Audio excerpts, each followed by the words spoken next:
Jeg vil gerne bevise, at den afledte til funktionen f af x over g af x er lig med f mærke x gange gx minus f af x gange g mærke x over gx i anden. Og som udgangspunkt, så vil jeg så gå ned og sige, at f mærke x over gx er det samme som at sige f mærke x gange 1 over gx. Og her har vi så to funktioner, der er ganget sammen.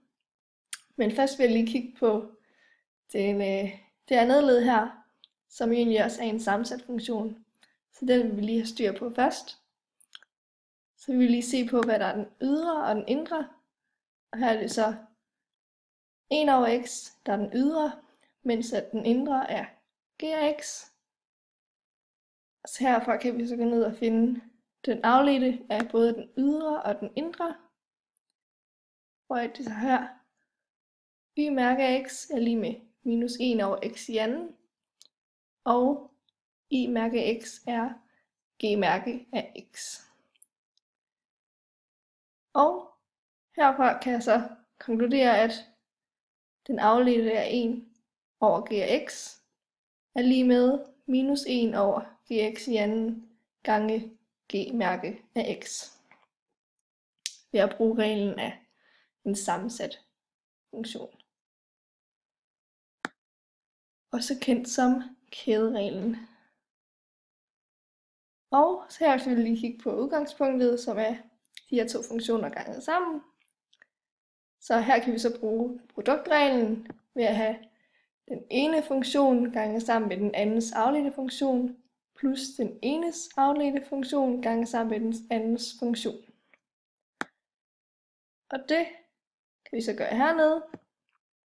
Så kan vi konkludere, at f mærke af x gange 1 over g af x plus f af x gange minus 1 over gx i anden gange g mærke af x er lig den afledte af dette ved at bruge produktreglen.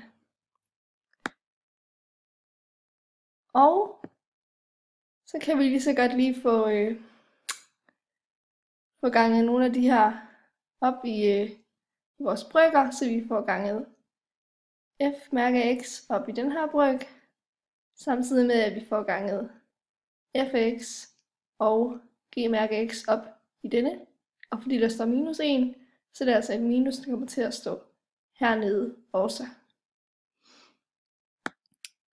Og så herfra kan vi så sige, at det ville være skiderart, hvis vi havde en fælles nævner ved de her to brøker.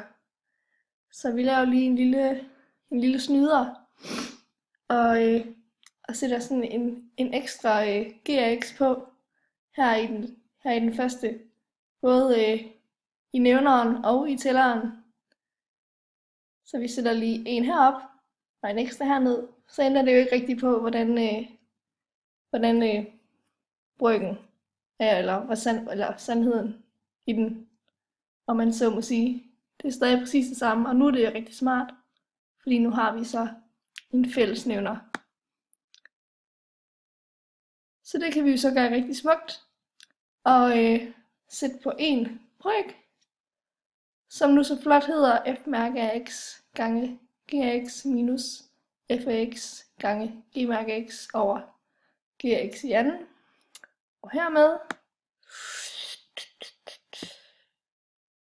så er det bevist, at det er den afledte til funktionen f af x over g af x.